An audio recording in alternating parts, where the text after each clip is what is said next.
sa katabi nyo. Can we give a clap of praise again to our God? Indeed, He is.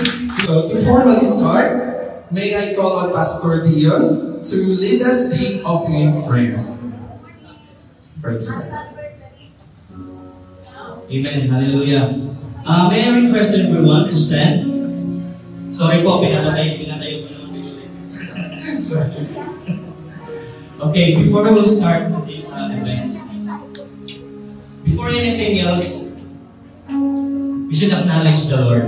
Amen? Because this is the house of God. So we will acknowledge the Lord through prayer. So let us pray and pray with me. Most precious Heavenly Father, you are awesome God. You are so good. You are all powerful, Lord God. And you deserve all the glory and the praises, Lord God. Thank you so much.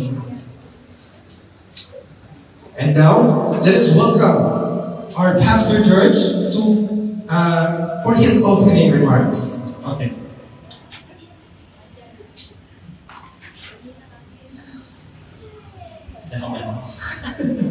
To our beloved church members, to our faithful and dedicated volunteers, to the leaders of the church, to the core leaders of the church, to our tireless pastors, good morning and welcome to Great Shepherd Ministries. I would like to acknowledge our guests, our friends, families, colleagues who are here. You are welcome in this church. Today as we gather, we celebrate a milestone, a decade of God's unwavering faithfulness. I remember when the church started a decade ago, when a small group of believers decided together to gather, to encounter God, to encounter and soak in His presence. And of course, to spread the gospel of Jesus Christ. 5 years na. 5 years. 7 years. 8 years na po. 9 years na ako sa Diyos. Actually, 10 years na ako dito sa Diyos. Sobrang happy. Paano ka na-invite sa Diyos?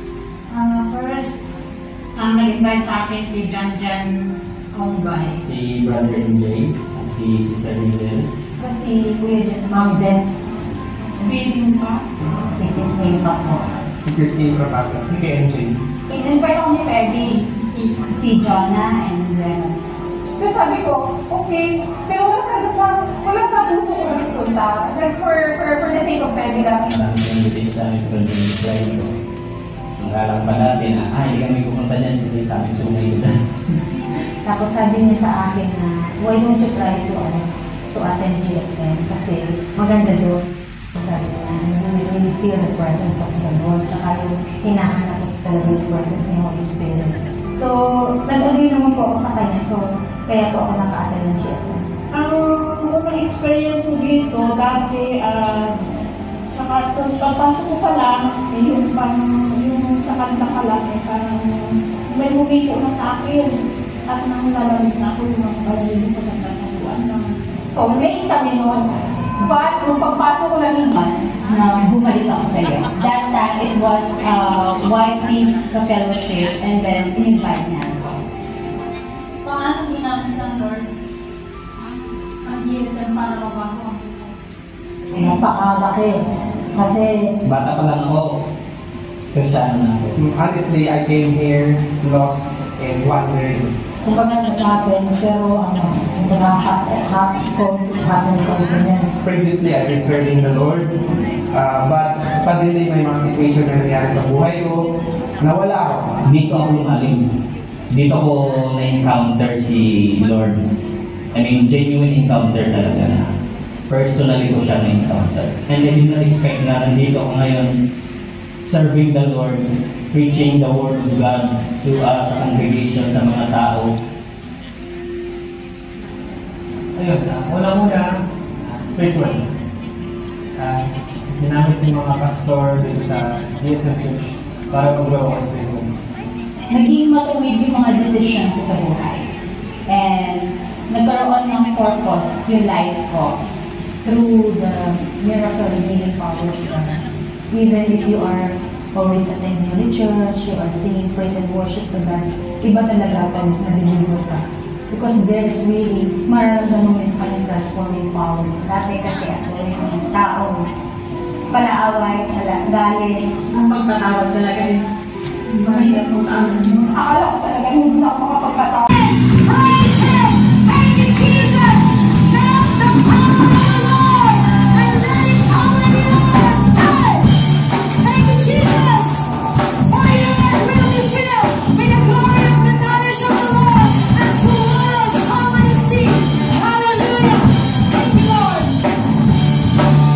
Come on, let's sing all together! One more time, say, hey!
Loves his family as well.